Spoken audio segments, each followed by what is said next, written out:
집합건물 이수 및 관리에 관한 법률 그냥 시험 보러 갈 때까지 쳐다보지 마세요. 네, 쳐다보지 마세요. 뭐 딱히 우리 그 맞출 생각 없다 그랬습니다. 다만 이제 잘 나오는 지문 몇 개는 그렇게 하세요. 하나 맞추겠다고 이거 애를 써봐야 나오는 데서 나오는 것만 맞춰주시면 충분합니다. 집합건물법은 네 덩어리가 있다 그랬죠. 구분소유권, 공용부분에 관한 물권, 대지사용권의 객체가 되는 전유부분, 공용부분, 대지 개념 구별 그런 게 있다 한 덩어리. 그리고 이제 구분소유자의 권리 의무가 한 세트가 있고 요게 잘 나오는데 특히 공용부분에 관한 권리 의무가 지문으로 자주 등장한다 그랬습니다. 그리고 이제 관리와 관한 게 있죠. 관리단, 관리단 집회, 관리인, 관리위원회, 규약, 집합건물 분쟁조정위원회 이렇게 6개. 6개가 이제 관리와 관한 거고요. 마지막에 재건축 복구가 있어요. 이렇게 네 덩어리가 있는데 그 중에서 두 번째 거 구분 소유자의 권리 의무하고 관리 여기에 관련된 조문들이 잘 나오고요. 판례가 나오게 되면 아주 더럽게 어려운 것만 골라서 내요. 판례가 나오게 되면. 근데 다행히 거기서 답이 되는 경우는 별로 없으니까 조문에서 잘 나오는 것들 그런 것들만 잘 체크하시면 됩니다. 먼저 1번 역시 공용부분이죠.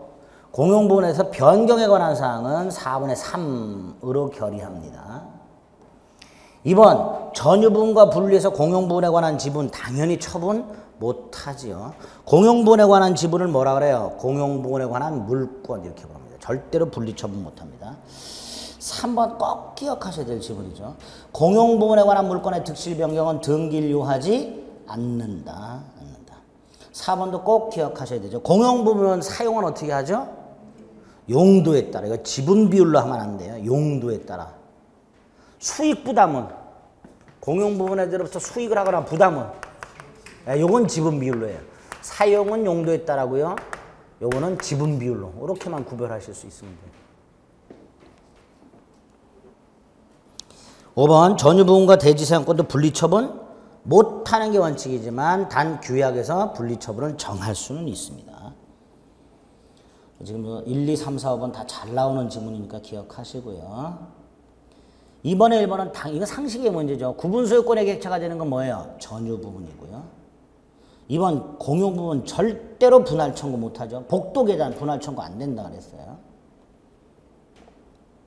그 다음에 전유부분과 공용부분에 관한 구별은 원칙적으로 건축물 대장의 구분 건물로 등록된 시점으로 판단하는데 요게 최근에 구분행위 구조상 이용상 독립성이 있으면 일단 구분소유권의 객체가 되고 구분행위가 있을 때 구분소유권이 성립하니까 구별은 건축물 대장에 등록된 시점이라고 할 수가 없겠죠. 과거에는 이게 전유부분인지 아닌지에 대한 구별은 언제 하느냐 건축물 대장에 집합건물로 등록된 때였었는데 최근에 대법원 판례가 언젠지는 구체적으로 말을 하지 않고 이렇게 말을 해요. 건물을 지었다. 이게 그 건물을 지은 부분에 구조상 이용상 독립성이 있더라. 이게 전유부분이 될 수 있죠. 이게 언제냐? 굳이 따지질 않아요. 그냥 구조상 이용상 독립성이 인정된 때 플러스 거기에 구분소유권이 언제 성립하는가가 중요해요. 언제 구분소유권이 성립하느냐? 구분행위가 있을 때 구분행위가 그리고 그 구분행위가 있으면 구분소유권을 등기하지 않더라도 지은 사람이 구분소유권을 원시 취득한단 말이죠. 그러니까 전유부분인지 아닌지에 대한 구별은 건축물 대장에 등재된 때로 판단하지 않습니다. 3번은 틀린 걸로 기억하시면 되고요. 4번 공용부분이 두 개가 있죠. 구조상 이용상 당연 공용부분이 있어요. 복도 계단 같은 거. 이건 등기가 필요 없어요. 그러나 전유부분처럼 보이지만 규약으로 공용부분으로 만든 게 있어요. 이걸 규약상 공용부분 이렇게 부르는데 이거는 공용부분이다라는 취지를 등기해야만 되지요. 4번도 틀렸고요. 5번 입주자 대표회의라고 되어 있는데 방해제거 청구라고 되어 있죠. 방해제거 청구가 뭐예요? 물권적이잖아요. 물권적 청구니까 누구만 할 수 있는 거예요? 구분 소유자. 구분 소유자. 옳은 지문이고요. 자, 3번에 2번 꼭 기억하세요. 구분행위는 건물이 물리적으로 완성되어 구분소유자가 객관적으로 외부에 표시 무슨 뜻이에요? 대표적인 게 분양공고 같은 것들. 분양공고 같은 것들이 있게 되면 그걸 구분행위라고 보고 그때 뭐가 성립한다? 등기 없이 구분소유권을 취득하게 됩니다. 2번이 옳은 지문이라고 생각하시면 되고요. 4번도 조심하세요. 아까 대지 사용권을 전유 부분 구분소유권과 분리처분 못한다 그랬죠. 다만 규약으로 분리처분을 정할 수 있다 그랬죠. 근데 규약에 분리처분이 정해져 있지 않으면 분리처분이 금지된 거죠. 이 금지를 등기하지 않으면 대지에 대해서 권리를 선의로 취득한 자에게 대항을 못해요. 단 이때 선의의 뜻을 기억하셔야 돼요. 선의란 분리처분 금지에 대해서 선의를 말하는 게 아니고 분리처분을 모르고 있다 이게 아니라 자신이 취득한 대지가 집합건물의 대지임을 알지 못하는 선의를 말합니다. 어쨌든 선의로 물건을 취득한 자에게 대항 못합니다. 악의는 안 되고요. 4번 틀린 거고요. 그렇게만 기억하시면 됩니다. 됐고요. 4번에 1번도 조심하세요. 원래 관리인 선임해임은 관리단 집회 2분의 1 찬성 결의로 선임해임하는데 단 각 구분 소유자가 법원에 해임을 청구할 수 있는 권리가 있습니다. 각 구분 소유자가 1번이고요. 3번도 조심하세요. 관리단은 어떤 조직행위를 거쳐야만 성립하는 단체가 아니라 구분 소유자 전원을 구성원으로 하여 당연 성립한다 그랬습니다. 5번에 관리위원이라고 되어 있는데요. 관리위원회 관리단에 설치하는데 관리인은 구분 소유자가 아니어도 돼요. 그런데 관리위원회 위원은 구분 소유자 중에서 선임을 합니다. 구분 소유자 중에서. 5번 틀렸고요. 1번 관리단 집회 관리인 선임은 서면 결의를 할 수 있다. 관리단을 소집해서 결의할 수 있는 사항들을 모이지 않고 서면이나 전자적 방법 또는 서면 및 전자적 방법으로 결의할 수 있어요. 이때 조심하실 게 어떤 결의사항이든 서면 결의는 5분의 4 찬성이 필요하다는 거, 구분 소유자의 5분의 4 이상 및 의결권의 5분의 4 이상이 필요하다는 그것 추가해서 조심해 주시면 됩니다. 2번 관리단 집회 결의사항은 새로 이사한 사람에도 효력이 있죠. 관리단 결의에 반대한 사람에게도 효리가 있습니다. 관리단 집회 결의가 유효하다면 새로 이사온 사람에게도 결의에 반대한 사람에게도 결의 효력이 미치게 됩니다. 2번 X. 그 다음에 3번은요. 3번도 조심하세요. 관리단. 구분 소유자가 구성원이죠. 그렇죠. 이때 구분 소유자 당연히 현재 구분 소유자뿐만 아니고요. 미분양된 전유 부분 소유자. 이게 누구예요? 미분양된 전유 부분의 소유자가 누구예요? 누구예요, 이 사람이? 건설회사. 분양자. 예? 분양자. 이 사람도 구분 소유자잖아요. 등기 없이 아까 구분 소유권 취득한다 그랬잖아요. 그러니까 관리단 구성원이 돼요. 그 다음에 수분양자 중에서 대금 완납, 그 다음에 전유 부분을 인도, 근데 등기는 아직 못했어요. 얘 구분 소유자예요, 아니에요? 얘 구분 소유자? 구분 소유자예요, 아니에요, 얘? 아니잖아요. 186조에 의하면 아파트 샀으니까 반드시 뭐 해야 돼? 등기해야 돼. 안 했으니까 구분 소유자 아닌데 우리 판례가 구분 소유자에 준하여 관리단 구성원으로서 의결권 행사할 수 있다. 이렇게 예외예요. 관리단 구성원이 이렇게 되어 있습니다. 네? 그래서 3번 틀렸지요. 분양대금을 완납했으나 등기는 격려받지 못한 자. 구분 소유자는 아니지만 구분 소유자에 준하여 관리단 구성원이 되고 의결권 행사할 수 있다. 됐죠? 5번은 관리단 채무를 구분 소유자들이 부담해요. 근데 연대에서 부담하는 게 아니라 지분 비율로. 연대에서 부담하라 그러면 큰일 나죠. 지분 비율로. 자, 6번에 1번 대단히 중요합니다. 전 구분 소유자가 체납한 관리비 승계인에게 승계가 되죠? 아니지요. 공용부분 체납관리비만 정확하게 공용부분 체납관리비만 전유부분 체납관리비 안 되고 그 다음에 연체료 안 되고 그래서 공용부분 관리비 하나에 유효하다라고 되어 있죠? 2번 연체료 승계 안 되지요? 4번 아까 구분소유권과 대지사용권 원칙적으로 처분, 분리처분 금지죠? 분리처분이 금지되어 있을 때는 경매 법원을 통해서 대지사용권만 경매되더라도 무효입니다. 분리처분 금지는.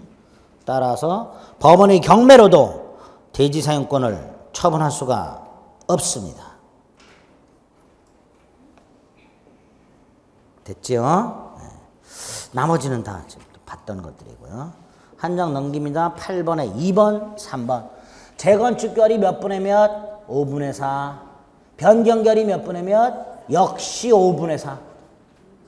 변경결이 5분의 아니 저기 주택법에 있는 거 생각하지 마세요. 그건 공법에서 생각하시고요. 우리 민법은 5분의 4, 5분의 4. 재건축결이 5분의 4, 변경결이 5분의 4. 공법으로 가면 4분의 3으로 가시든지 뭐 3분의 2로 가시니까 마음대로 하세요.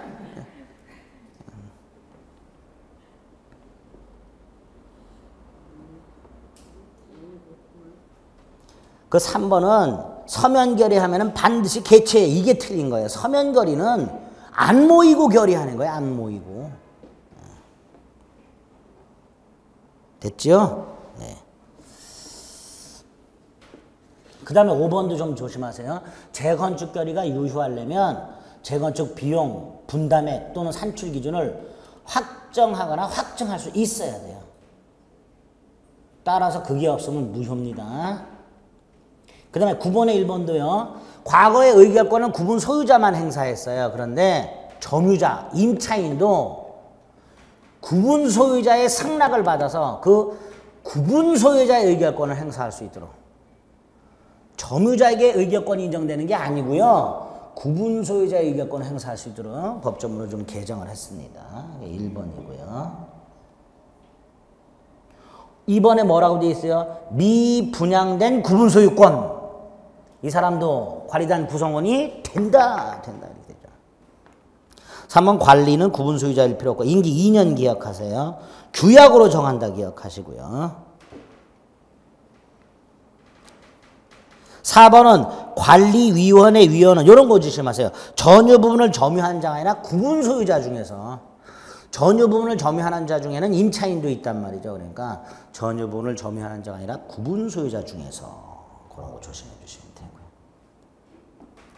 10번에 1번도 조심하세요. 관리단 규약에 관리비 징수에 관한 규약이 없어요. 없어도 뭐는 청구할 수 있다. 공용부분 관리비, 공용부분 관리비. 공용부분 빠지면 안 돼요. 공용부분 관리비는 청구할 수 있다. 그 다음에 아까 3번 대지사용권을 전유부분과 분리하여 처분하는 것을 금지해놨는데 등기가 안 돼 있어요. 안 돼 있으면 선으로 대지에 관한 권리 취득한 사람에게 대항할 수 없다 그랬죠. 이때 선의가 뭐예요? 자신이 취득한 대지가 집합건물 대지임을 알지 못하는 이렇게 된다 그랬죠. 3번이 옳은 지문이 됩니다. 4번도 최근에 나온 판례니까 주거용을 상가건물 주상복합으로 재건축 결의하는 거 돼요. 또 집합건물에 대지가 있었는데 인접한 토지를 합하여 대지로 하여 재건축 결의하는 거 이것도 유효. 이것도 유효. 3번, 4번 좀 확인하시고요. 11번에 담보책임이라고 되어 있어요. 자, 일단 담보책임은 첫째로 분양자, 과거에는 분양자가 담보책임을 졌었어요. 그런데 시공자도 포함시킵니다. 이제 분양자와 시공자가 일치하는 경우도 있지만 불일치하는 경우도 있죠. 우리가 흔히 얘기하는 시행사, 시공사 이렇게 될 거예요. 얘도 담보책임을 지도록 하고요. 두 번째로 담보 책임이 하나만 기억하세요. 주요 구조부 하자. 10년이에요. 주요 구조부 하자 10년입니다. 그리고 요 기산점은 전유 부분의 경우에 인도받은 날로부터 10년. 공용 부분은 사용 승인한 날로부터 10년이에요. 근데 전유 부분만 기억하세요. 인도받은 날로부터 10년이에요. 전유 부분. 그 다음에 이 담보 책임을 누가 추궁하느냐? 현재 구분 사유, 현재. 최초 수분양자가 아니라 현재 구분 소유자가.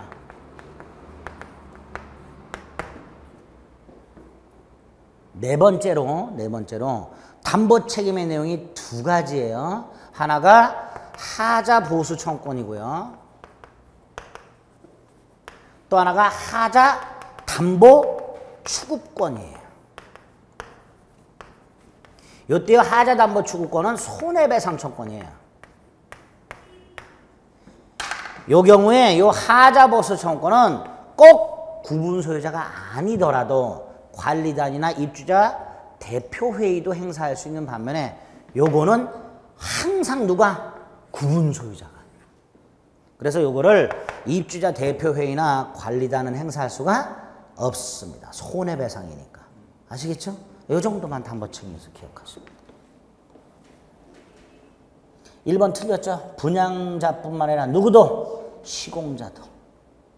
2번 현재 구분 소유자. 그렇죠? 그다음에 4번 담보 책임은 편면적 강행 규정이어서 매수인에게 불리한 특약은 효력이 없고요. 5번에 주요 구조부라고 되어 있죠? 몇 년? 10년. 전유 부분은 인도한 날, 공용 부분은 사용 승인은 그런 것들만 딱 기억하시면 돼요. 12번에 1번도 최근에 자주 여기저기 등장하는 질문입니다. 만약에 하자가 너무 심해. 예를 들어서 우리 얼마 전에 저쪽 천안인가 어디에서 집합 건물 지었는데 이렇게 막 기울어 무너져 내린 거 있죠. 계약 해지할 수 있어야죠. 1번. 계약 목적 달성할 수 없다면 해지할 수 있다. 2번도 꼭 기억하세요. 하자가 전유 부분에 있는지 공용 부분에 있는지 애매해. 그럼 공용 부분에 존재하는 걸로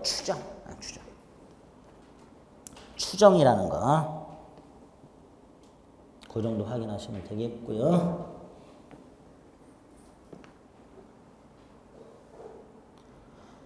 5번에 보니까 하자 보수에 가름하는 손해배상 청권. 이게 뭐예요? 하자 담보 추구권이죠. 이거는 손해가 발생한 날부터 기산합니다. 인도시가 아니라 손해 발생한 날부터 기산합니다.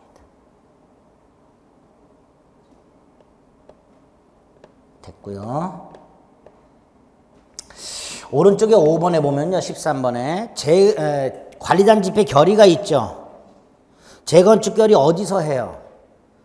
관리단 집회 결의를 통해서 하지요. 이럴 때 그 결의사항에 불만인 사람은 뭘 제기할 수 있다? 결의 취소, 이소. 결의 무효 소송이 아니에요. 이때 이 결의 취소 소송은 결의 한 날로부터 1년이고요. 결의 사실을 안 날로부터 6월입니다. 결의 취소 소송은 결의한 날로부터 1년이고요. 결의 사실을 안 날로부터 6월입니다. 지금 결의 1로부터 1년이라고 돼 있죠? 할 수 있어요. 그 다음에 이게 두 개가 있죠. 하나가 결의 절차, 방법, 결의 내용 두 가지가 있어요. 결의 취소 소송을 제기할 수 있는 사유가 두 개가 있어요. 절차, 방법. 이거 내용이 있어요. 두 가지가 있는데 절차 방법은 법령, 규약 위배 또는 현저히 불규정, 현저한 불공정. 요 두 가지 경우에 취소 소송 제기 사유고요. 내용은 요것만. 이건 아니고. 결의 내용은 법령 또는 규약이 위반된 경우에만 결의 취소 소송을 제기할 수 있고요. 현저하게 불공정한 경우에는 결의 취소 소송을 제기할 수가 없습니다. 그렇게만 기억하시면 돼요. 됐습니다. 14번에 1번 집합건물 임차인 관리인이 될 수 없나? 있다 그랬죠. 아까 관리인은 구분 소유자가 아니어도 된다 그랬습니다. 아니어도 된다. 3번 우리 저당권에서 봤던 거고 4번도 좀 꼭 기억하세요. 전원 동의를 받아야 되는 게 하나 있어요. 소집 절차를 거치지 않고 관리단 지폐를 소집하는 거. 이거는 구분 소유자 전원 동의라는 거 기억하세요. 전원 동의. 4번 조심하시면 되고요. 자, 이 정도 자주 나오는 것들 지문 정도 확인하. 지금 오늘 말씀드린 거에서 아마 답이 나올 거예요. 그러니까 그 정도만 딱 체크해서 보세요. 아시겠죠? 자, 이제 마지막으로 부동산 실거주자 명의 등기에 관한 법률인데 이거 다 차 떼고 포 떼고요. 두 가지만. 중간 생략형 명의신탁하고 계약 명의신탁 사례 형태로 나오는 거 기본이 되는 것만 머리에 외우세요. 기본. 제가 많이 말씀드렸는데 기본 되는 것만 말씀드려도 최근까지도 멍하시더라고요. 그러니까 기본이 되는 것만.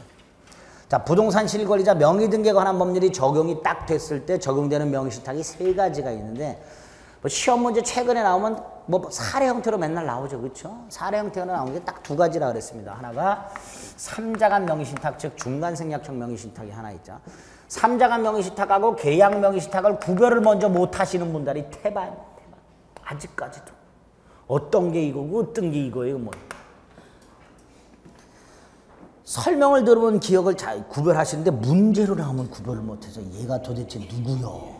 네 집 자식이요. 이러면서. 이름을 빌린 사람과 빌려준 사람을 먼저 구별하셔야 돼요. 이름을 빌린 사람이 신탁자고요. 자기 이름 명의를 빌려준 사람이 수탁자죠. 신탁자가 병과 매매를 하고 을의 이름을 빌려서 이걸 뭐라 그래요? 명의상 약정. 매도인에게 부탁하여 수탁자 이름으로 등기. 이 3자간이죠. 아주 간단하죠. 약정, 무효, 등기, 무효. 소유권은 매도인에게. 3자간 명의신탁은 신탁자가 매수인. 이거 잊으시면 안 돼요. 소유권은 병에게 있으니까 말소 등기. 청구할 수 있다 없다? 있다. 진정 명의회복에 대한 이정 등기 청구할 수 있다 없다? 이것도 갖는다.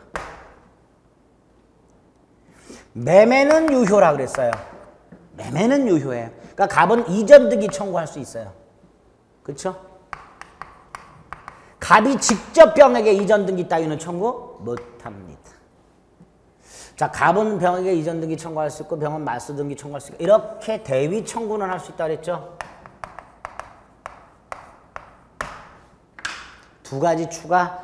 이렇게 임의로 등기 전 유효. 수탁자와 거래한 놈은 선악 불문하고 소유권 취득. 여기 기본이야. 딱 요렇게. 딱 요 정도. 여기 딱 기본이야. 여기에 이제 뭐 또 명의신탁해서 또 넘겨줘 뭐 이렇게 넘겨 뭐 이런. 말라 이런. 이것만. 머리 아픈 거 다 빼. 최근에 나오는 게 이 자식이 점유. 이건 이따가 점유하는 경우도 나올 수 있습니다. 보통요. 갑이 자기가 아파트를 사서 살잖아요. 근데 이름만 을 이름으로 이런 경우 많아요. 그러니까 부동산은 신탁자가 점유 사용하는 경우가 많아요. 그렇죠? 많아요. 그런 경우도 나올 수 있습니다. 계약 명의 신탁은 이름을 빌린 놈이 매매하는 게 아니고요. 이름을 빌려준 놈이 돈 받아가지고 요 놈이 직접 매매를 하는 거예요. 이게 대리라고 하시면 안 돼요. 을의 이름으로 사는 거예요. 을의 이름으로. 갑과 을 사이는 명의상 약정이 있고요. 그리고 등기는 이렇게 넘어가는 형태가 계약 명의 신탁이라고 했습니다. 약정은 무효고요. 요게 문제가 되는데 요게 무효인 경우가 있고 유효인 이걸 나누셔야 된다 그랬어요. 나눠야 된다. 나눌 수 있어야 돼요. 일단 기본이에요, 이게. 이때 매매가 무효냐, 등기가 무효냐, 유효냐, 요놈이 악의냐, 선이냐로 나누고요. 그래서 매매도 마찬가지예요. 무효냐, 유효냐로 나눠지고요. 그래서 소유권이 누구에게 있느냐도 달라져요. 병이냐, 을이냐, 이렇게. 그쵸? 요거 딱, 요렇게 딱 머릿속에 넣고, 이제 병이 선인지 악인지를 구별해 가면서 문제를 풀어주시면 돼요. 이런 법률 관계로. 딱 2개. 예? 이거는 머릿속에 있어. 이거는 내가 부동산 실거주자 명의 등에 관한 문제를 맞추고 싶다. 사례형태 문제를 맞추고. 그럼 최소한 요거 2개는 요 정도는 머릿속에 넣어두셔야 돼요. 그쵸? 그럼 그거 가지고 문제 몇 개만 풀어볼게요. 네. 다 필요 없고요. 448페이지 보겠습니다. 자, 먼저 부실법에서 하나 머릿속으로 콱 박아야 될 지문이 하나인데요. 5번에 3번 지문하고요. 5번에 3번 지문하고 452페이지로 가보세요.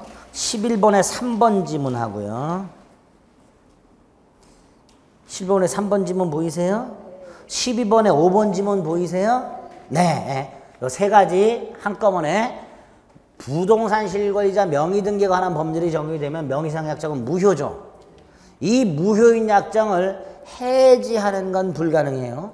그러니까 명의시장 약정을 해지하고 그 해지를 원인으로 뭐뭐 할 수 있다 라면 다 죽죽 끄시면 돼요. 한 세트가 따로 딱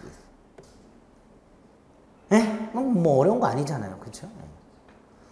명의시장 약정 부실법이 적용이 되었을 때, 그래서 명의시장 약정이 무효가 되었을 때 그거 하나 딱 먼저 머릿속에 넣고 5번을 봅니다. 2010년 병소유 부동산을 취득하고자 하는 부동산 투기업자 갑, 탈세 목적 이런 거 다 필요 없어요. 문제 아무 영향 안 줘요. 갑은 을과 명의상 약정을 맺고 을에게 매수자금을 주면서 병과계약을 체결하도록 했다. 을은 갑의 부탁대로 명의상 약정이 있음을 모르는 병과계약을 체결했다. 무슨 명의신탁? 계약 명의신탁. 왜? 이름 빌려준 을이 매수인이잖아요. 이거예요, 이거. 이건데 병이 뭐라 그랬어요? 모르는 이라고 그랬으니까 요거예요. 그러니까 이게 머릿속에 딱 들어있습니다. 요거. 이거예요. 이거예요? 응? 그럼 게임 끝나요. 1번 X, 2번 X, 3번 X, 4번 O. 뭐라고 있어요? 소유자가 누구한테 있다고요? 을에게 4번이 답. 됐죠? 그리고 아까 뭐라 했어요? 수탁자와 거래한 놈은 선악불문하고 소유권 취득. 5번 X. 끝났죠? 자, 6번 봅니다. 갑은 7과 명의상 약정을 맺고 을을 내세워 두 사람 사이에 명의상 약정이 있다는 사실을 모르는 병으로부터 토지를 매수하면서 자금은 갑이 제공. 똑같은 거. 이거 지금 이거예요. 5번 문제나 6번 문제나 틀린 거 고르라고 돼 있어요. 1번 약정 무효, 2번 을이 소유권 취득. 을은 뭘 부당이득한 거예요? 뭘 부당이득한 거예요? 돈 매수자금. 따라서 갑은 을에게 부당이득 청구할 수 있고요. 느닷없이 그 다음에 갑을 사이에 임대차 계약을 맺고 얘가 지금 살고 있다. 아까 뭐라 그랬어요? 신탁자가 보통 살고 있다 그랬죠? 얘가 살아요. 이름은 얘 이름으로 해놓고. 근데 그냥 살고 있긴 뭐하니까 임대차 계약을 체결했어요. 가짜죠. 허위 표시죠. 계약은 무효죠. 거기에다가 5번 얘 부당이득 반환 청구 유치권 행사할 수 없다. 유치권에서 봤던 거. 그거 5번이니까. 5번이 틀렸죠. 뭐 하자는 거예요, 이게 도대체. 452페이지 봅니다. 10번. 갑은 친구 을과 명의상 약정을 했다. 그 사실을 알고 있는 병은 수탁자 을과의 매매 계약에 따라 또 이거예요. 그렇죠? 근데 알고 있다고 돼 있어요. 병이 이 위에 거, 이거. 위에 거. 계약 명의 신탁이면서 위에 거예요. 그렇죠? 계약 명의 신탁이면서 위에 거. 자, 1번 알고 있으니까 소유권을 취득할 수 없다. 그리고 갑이 병에 대해서 이전득이 뭘 근거로? 이게 매매 자체도 무효인데 갑이 뭘 근거로 병한테 이전득이 청구해요?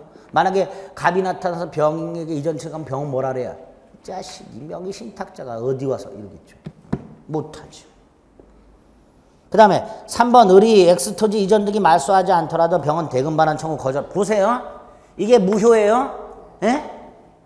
얘는 돈 돌려줘야 되고요. 얘는 말소 등기해야 돼요. 부당이득 반환이에요. 계약이 무효로 인한 따라서 동시 이행관계다. 동시행관계다. 거절할 수 있다라고 해야죠. 4번이 답이죠. 정한테 팔아먹었어요. 정 선악벌 먹어서 그건 취득해요. 그렇죠? 이때 보세요. 얘가 악의라면 소유권이 누구한테 있어요? 병한테요. 팔아먹었어요. 얘가 소유권 취득해요. 그럼 얘는 소유권 상실했죠? 그러니까 을은 병의 권리를 침해했죠? 불법행위예요. 그런데 손해는 없어요, 병한테. 왜? 돈은 안 돌려줬으니까. 그래서 침해하는 불법행위가 되지만 병이 을에게 손해배상을 청구할 수는 없다. 이렇게 되겠죠. 그렇게 연결하시면 돼요. 그 다음에 11번. 을은 갑으로부터 갑소유 토지를 매수하는 계약을 체결하면서 재산 상황을 은폐하기 위해서 등기는 여자친구 병명의로 하기로 하고 사람이 바뀌었어요. 을은 갑으로부터 땅을 사면서 등기는 여자친구 병의 이름으로. 그러면 얘가 신탁자고 얘가 수탁자죠. 신탁자가 매매했으니까 무슨 명의 신탁이에요? 3자가 명의 신탁. 게임 끝났어요. 명의상 약정 무효. 그 다음에 갑은 을에게 이전 등기 의무를 부담한다. 갑은 매매는 유효하니까 갑은 여전히 을에게 이전 등기 의무 부담한다. 을은 여전히 뭐 할 수 있다? 이전 등기 청구할 수 있다. 3번은 틀렸다 그랬고요. 죽죽 그것이라 그랬어요. 4번 토지 소유자는 여전히 누구예요? 갑이다. 얘 소유권. 매도인한테 있다. 소유권. 5번 갑에서 병으로 이전 등기. 갑에서 병으로 이전 등기. 요 등기 무효죠. 무효예요. 을은 갑에게 매매되고. 이게 무효라더라도 매매는 어떠니까? 유효니까. 이건 무효지만 이건 유효니까 매수인 을은 매도인 갑에게 대금 반환 청구할 수 없다. 매매는 유효니까. 그렇죠? 그렇다고 해주세요. 12번 마지막으로. 다른 거 다 필요 없어. 12번. 2010년 갑은 병의 토지를 매매 당사자로서 계약을 체결한 뒤 친구들과 명의상 약정을 맺고 이제 사람이 정상적으로 돌아왔어요. 갑이 병과 매매하고 등기는 을에게로. 이렇게. 전형적인 중간생략 명의신탁이죠. 1번 병의 갑에 대한 이전 등기 의무는 소멸했다. 안 했다니까. 매매가 유효라니까. 여전히 갑은 병에게 이전 등기 청구할 수 있다니까. 2번 소유권은 병한테 있으니까 병은 을 등기 말소를 청구할 수 있다니까. 2번이 답이라니까.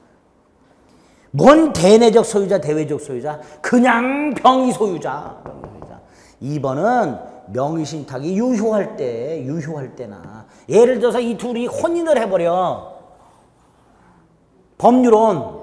그러면 조세포탈 따위의 목적이었으면 유효하죠. 그럴 때는 대내적 소유자는 갑, 대외적 소유자는 을 이렇게 되겠죠.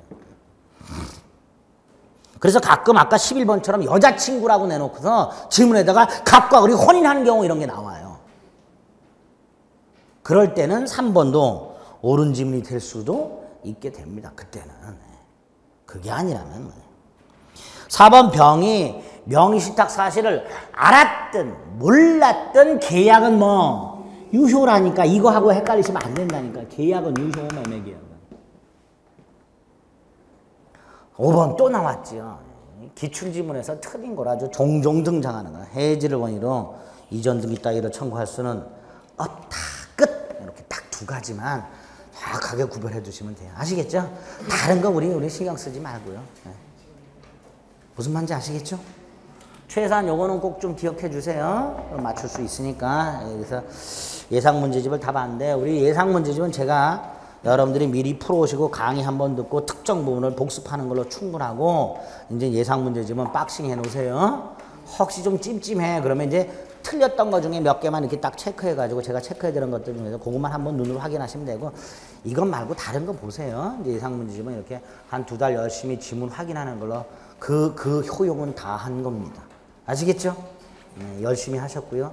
9월 달에 실전 모의고사 할 때 뵙도록 하겠습니다. 네, 수고하셨습니다.